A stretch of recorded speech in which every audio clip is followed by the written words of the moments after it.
एक राज्य में एक सुंदर लड़की थी। वह रानी थी और उसकी सुंदरता जैसे कयामत ढाई। ऐसी सुंदर निगाहें, ऐसी सुंदरता, गजब का रूप निखार था उसका, जैसे कोई आसमान से उतरी परी हो। उसकी सुंदरता के परचम चारों दिशाओं में फैले थे और वह बहुत सुंदर थी। दिल की साफ, मन की सुंदर थी, पर उसे हमेशा दुख ही रहता था, क्योंकि उसकी माँ बचपन में ही चल बसी थी और उसके पिताजी ने एक दूसरी शादी कर ली थी। उसके पिता ने जब शादी की, उसके बाद वह रानी पिता के मन में इतना जहर घोल देती है बेटी के प्रति कि पिता अपनी बेटी की ओर ध्यान ही नहीं देता। अब वह इसी बात से दुखी रहती कि मेरे पिताजी मुझे चाहते नहीं हैं।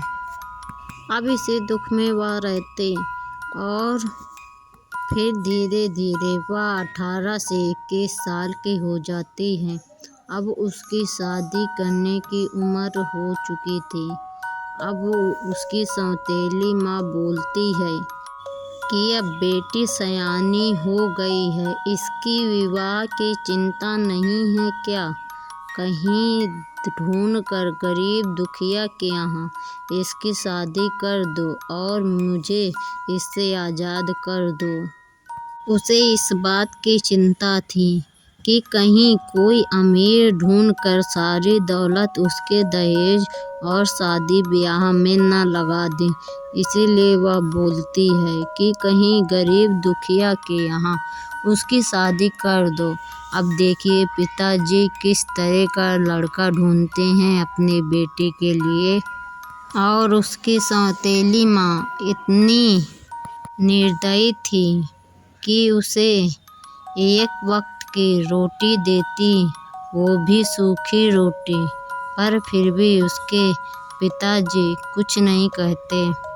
और फिर कुछ दिन बीते, वह एक लड़के की तलाश में इधर उधर घूमने लगे और कुछ दिन बाद उसे एक लड़का मिल जाता है। वह बहुत गरीब था, पर दिल का सच्चा और मन का सच्चा भी था। गरीब भले ही था, लेकिन उसके मन में लालच नहीं थी और वह किसी का बुरा नहीं चाहता था। वह उसे बहुत ही खुश रखता। अब उन दोनों की शादी हो जाती है। वह अपने घर उसे ब्याह कर लाता है और उसे हर चीज़ देता है। शादी के बाद जब वह कुछ भी बनाती तो उसकी खूब तारीफ करता और कहता, तुमसे अच्छी इस दुनिया में कोई नहीं है और तुम्हारे जैसा खाना इस दुनिया में कोई नहीं बना सकता। वह भी बहुत खुशी होती, क्योंकि उसकी आज तक किसी ने परवाह ही नहीं की। उसकी माँ तो बचपन में ही चल बसी थी और उसके पिता भी उसे कभी पसंद नहीं करते थे। इसीलिए वह उसे एक सुंदर लड़की और सुशील गुणवती लड़की चाहिए थी। वह सोचता था कि मैं जब तक राजा बनूं रहूँगा तब तक मुझे एक लालची लड़की ही मिलेगी। इसीलिए मैं क्यों न एक आम आदमी की भांति रहूं, फिर मुझे कोई भी अच्छी लड़की मिल सकती है। और वह ऐसा ही करता है। वह एक आम आदमी की तरह ज़िंदगी व्यतीत करने लगता है और उसे एक अच्छी लड़की मिल भी जाती है। वह अपनी पत्नी के साथ बहुत ही खुश था।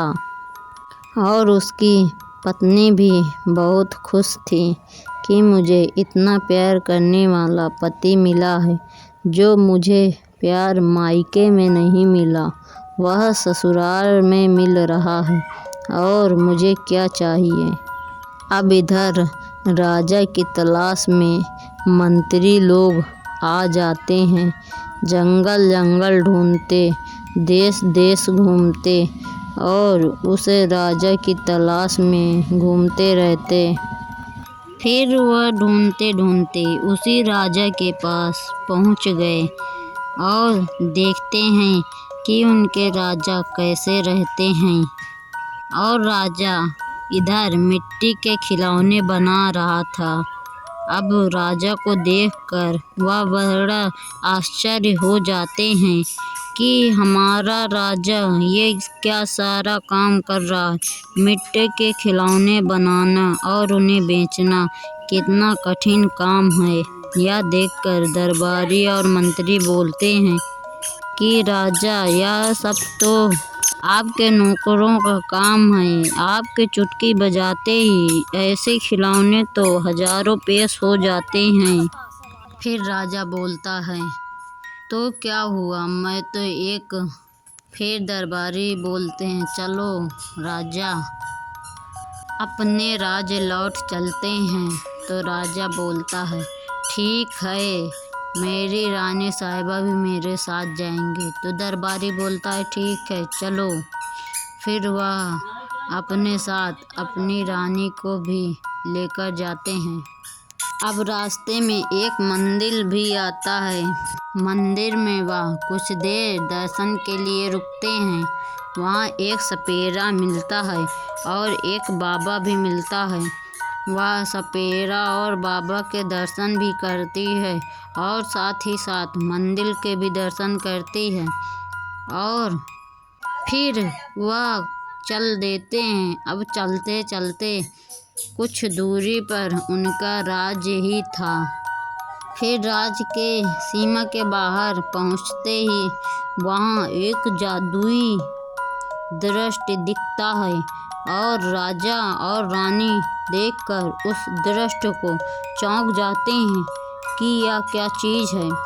पर फिर दरबारी बोलता है, अरे महाराज, ये सब मायावी है और यह दुश्मनों को चकमा देने के लिए है।